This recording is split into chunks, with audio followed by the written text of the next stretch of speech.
Assalamualaikum warahmatullahi wabarakatuh. Selamat datang di channel info pelatihan guru bersertifikat gratis. Kali ini kita akan bahas tentang prinsip pembelajaran dan asesmen.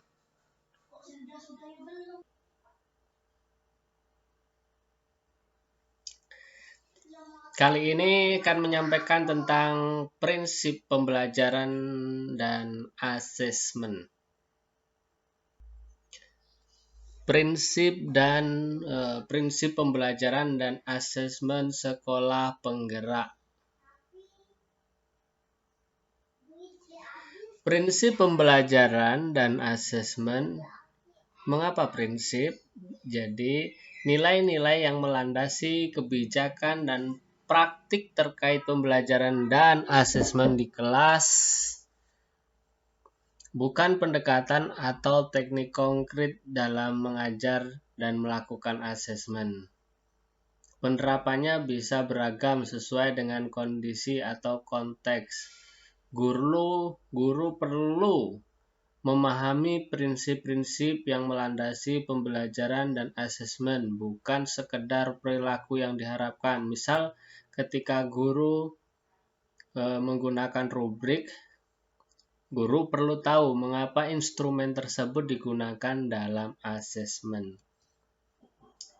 Prinsip pembelajaran. Untuk mencapai profil pelajar Pancasila perlu terwujud pembelajaran yang 1. Dirancang dengan mempertimbangkan tingkat pencapaian peserta didik saat ini sesuai kebutuhan belajar serta mencerminkan karakter dan perkembangan mereka. 2. Dirancang dan dilaksanakan untuk membangun kapasitas belajar peserta didik dan kapasitas mereka untuk menjadi pembelajar sepanjang hayat. Yang ketiga, mendukung perkembangan kognitif dan karakter peserta didik secara berkelanjutan dan holistik. Yang keempat, relevan, yaitu pembelajaran yang dirancang sesuai konteks kehidupan dan budaya peserta didik serta melibatkan orang tua dan komunitas sebagai mitra. Kelima, berorientasi pada masa depan yang berkelanjutan. 1. Pembelajaran dirancang dengan mempertimbangkan tingkat pencapaian peserta didik saat ini sesuai kebutuhan belajar serta mencerminkan karakter dan perkembangan mereka. Mendukung terbentuknya kesejahteraan peserta didik. Bagian pertama, peserta didik diharapkan penanaman karakter. Peserta didik diberikan penanaman karakter, pengetahuan, dan kompetensi sebagai bekal hidup di masyarakat dan sukses atau sejahtera dalam hal yang berarti untuk mereka. Selain itu, dengan peserta didik belajar sesuatu yang sesuai dengan tingkat perkembangan dan pencapaian mereka, maka tidak akan mudah merasa cemas karena mereka tahu mereka bisa memenuhi tuntutan pembelajaran dari guru. Jadi berdasarkan usia. Selain itu, merasa aman dan nyaman dalam belajar di sekolah. Kesejahteraan psikologis yang baik berbanding lurus dengan keberhasilan akademik peserta didik dan semangat mereka untuk bersekolah. Berikutnya, menghargai dan menghormati hak peserta didik untuk belajar. Setiap peserta didik memiliki hak untuk belajar dan mendapatkan pengajaran yang layak. Baik anak yang masih kurang baik hasil belajarnya maupun anak yang cerdas dan berbakat memiliki hak yang sama untuk mendapatkan pendidikan yang bermutu di sekolah. Dengan menyusun pembelajaran yang sesuai dengan tingkat perkembangan dan kemampuan peserta didik. Kita menghargai, menghormati, dan memenuhi hak mereka untuk belajar. Berikutnya, menyenangkan dan bermakna. Pembelajaran yang bermakna adalah pembelajaran yang dipahami utuh oleh peserta didik atau memahami keterhubungan antara tiap potongan pengetahuan ke dalam keseluruhan konsep yang utuh dan dapat menghubungkannya dengan kehidupan sehingga akan terus bermanfaat bagi mereka. 2. Menyertakan kegiatan bermain dalam pembelajaran adalah salah satu cara meningkatkan motivasi belajar peserta didik, membuat pembelajaran lebih bermakna dan menyenangkan bagi mereka, dan meningkatkan pencapaian akademik mereka. Berikutnya, inklusif. Mempertimbangkan tingkat perkembangan dan kebutuhan setiap peserta didik, berarti tidak ada satupun anak yang tertinggal. Baik mereka yang masih kurang hasil belajarnya maupun mereka yang cerdas sama-sama mendapatkan fasilitas pedagogis dan proses pembelajaran di kelas. Baik mereka yang aktif di kelas maupun mereka yang pasif sama-sama mendapatkan kesempatan yang sama untuk belajar dan berekspresi di kelas. Begitu pula dengan peserta didik yang berkebutuhan khusus. Singkatnya, semua anak dari latar belakang apapun mendapatkan kesempatan yang sama untuk belajar dan meningkatkan kemampuan akademik mereka.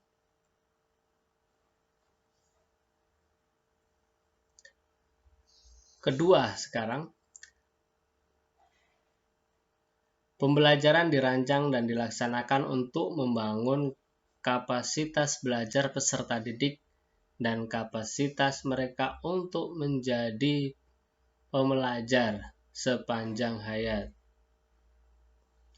Menanamkan growth mindset. Peserta didik yang memiliki growth mindset yang kuat akan terus berupaya untuk bisa menguasai apa yang sedang dipelajari, bukan sekedar mendapatkan nilai yang baik.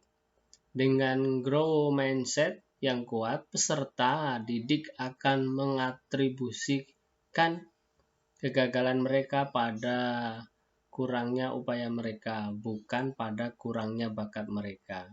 Selain itu, growth mindset berbanding lurus dengan motivasi belajar. Semakin kuat growth mindset mereka, semakin tinggi motivasi mereka untuk terus belajar dan semakin tangguh mereka saat mereka menghadapi berbagai tantangan akademik. Yang kedua, mendorong kemampuan pelajar mengelola pembelajaran secara mandiri. Guru menerapkan berbagai strategi pembelajaran yang bisa melibatkan semua siswa untuk aktif dalam pembelajaran. Salah satu strategi pembelajaran yang harus diterapkan oleh guru adalah mendorong peserta didiknya untuk terus menemukan cara untuk belajar mereka sendiri agar bisa mengelola pembelajaran mereka secara mandiri. Dalam konsep belajar mandiri, peserta didik bertanggung jawab untuk mengelola upaya pendekatan dan strategi belajar agar bisa mencapai tujuan mereka. Pembelajaran yang berikutnya masih dalam poin kedua, adanya self dan pre-assessment. Guru perlu memberitahu sejak awal apa yang diharapkan dari peserta didik, beserta pencapaian pembelajaran seperti apa yang diharapkan ketika mereka mempelajari sesuatu bahan pelajaran. Pencapaian belajar murid diukur melalui asesmen. Guru perlu sejak awal memberitahu peserta didik asesmen seperti apa yang akan dilakukan dan kriteria apa yang dipakai. Dengan melakukan ini, guru memberi kesempatan pada peserta didik untuk mengatur strategi pembelajaran mereka agar bisa mendapatkan capaian pembelajaran yang mereka harapkan. Kemampuan mengelola pembelajaran secara mandiri seperti ini adalah satu cara membentuk peserta didik menjadi pembelajar sepanjang hayat dan merupakan tujuan utama bagi semua orang, baik guru maupun peserta didik.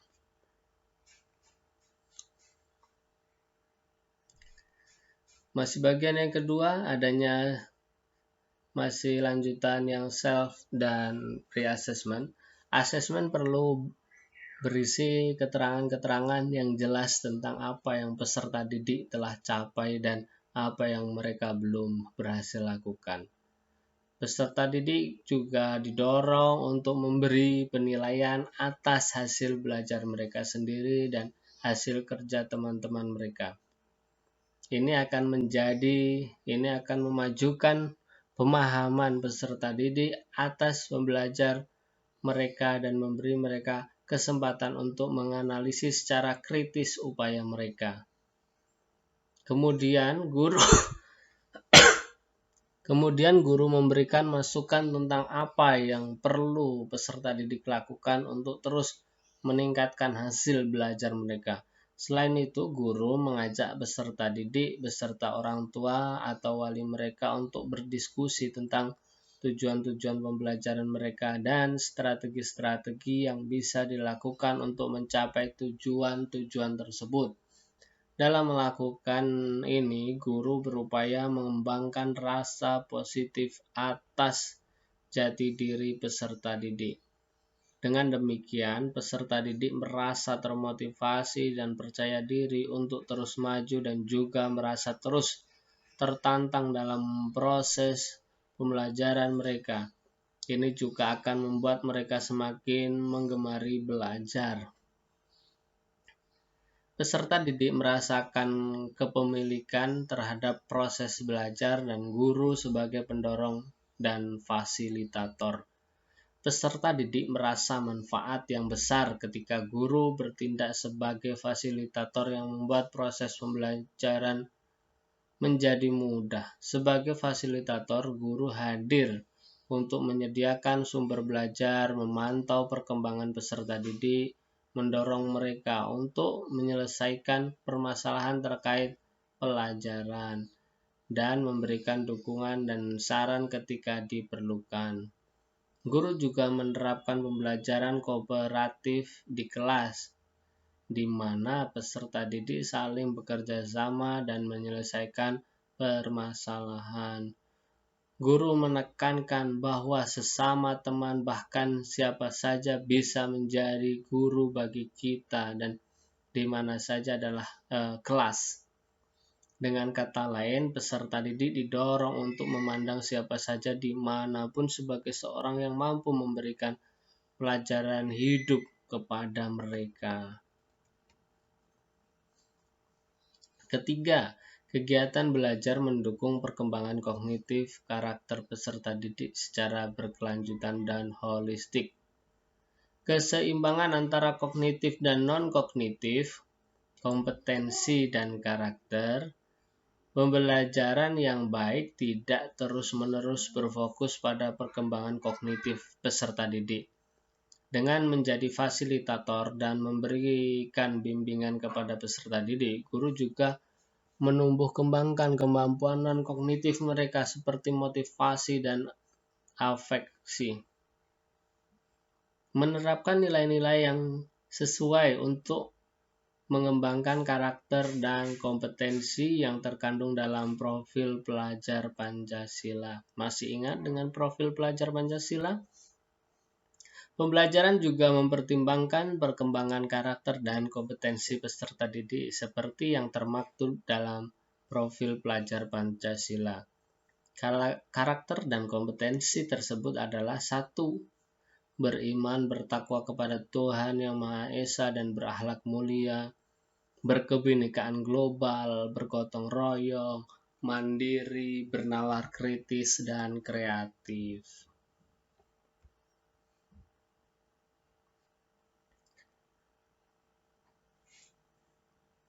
Masih dalam hal ketiga, sukan pembelajaran yang logis dan relevan dengan tingkat kesulitan yang sesuai untuk peserta didik. Bahan pelajaran beserta kegiatan-kegiatan pembelajaran tidak ada yang terlalu gampang dan tidak ada yang terlalu susah untuk peserta didik. Jadi sedang-sedang semua. Proses di mana guru memberikan teladan atau dalam bahasa Jawanya ingarso suntulodo, yaitu di depan memberi contoh.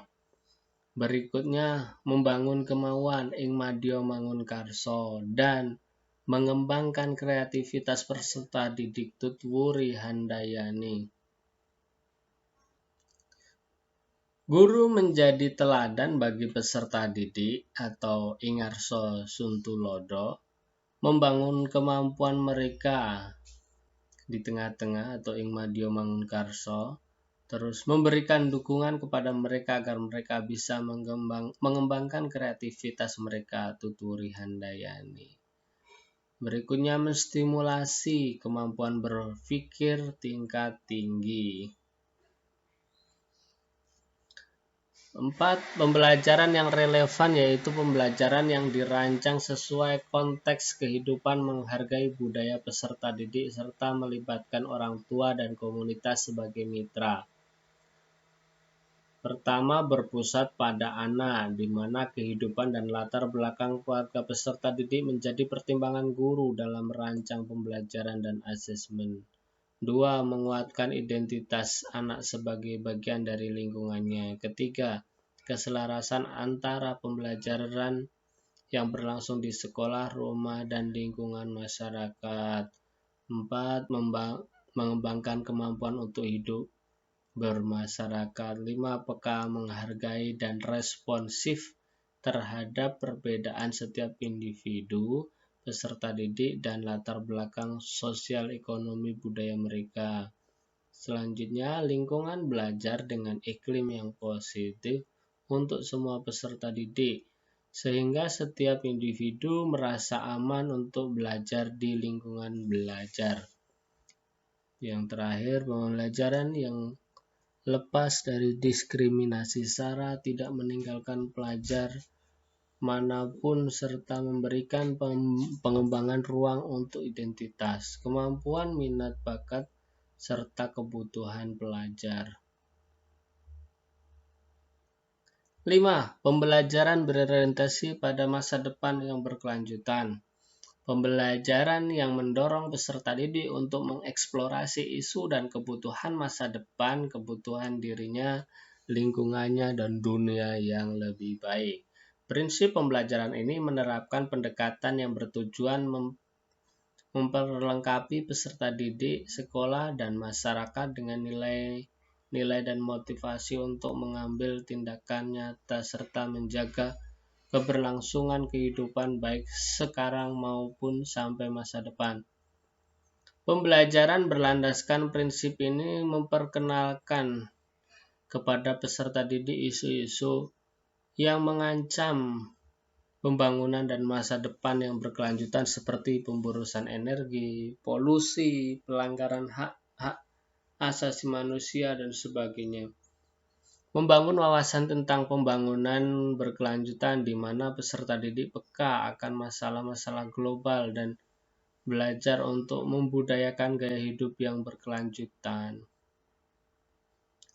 Guru kemudian membangun wawasan peserta didik tentang isu-isu dalam tingkat global dan menumbuhkan rasa peka terhadap masalah-masalah ini dan kesadaran akan kebutuhan diri sendiri, lingkungan, dan dunia yang lebih baik.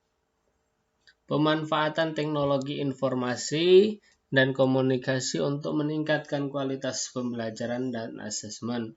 mendorong atau memotivasi peserta didik untuk terus terinspirasi dan memiliki aspirasi kemajuan kehidupan lingkungan sekitarnya, masyarakat, bangsa, dan dunia. Nah, sekarang selanjutnya adalah prinsip assessment. Untuk mencapai profil pelajar Pancasila perlu terwujud asesmen yang satu, merupakan bagian terpadu dari proses pembelajaran, memfasilitasi pembelajaran, menyediakan informasi sebagai umpan balik untuk guru, peserta didik, dan orang tua.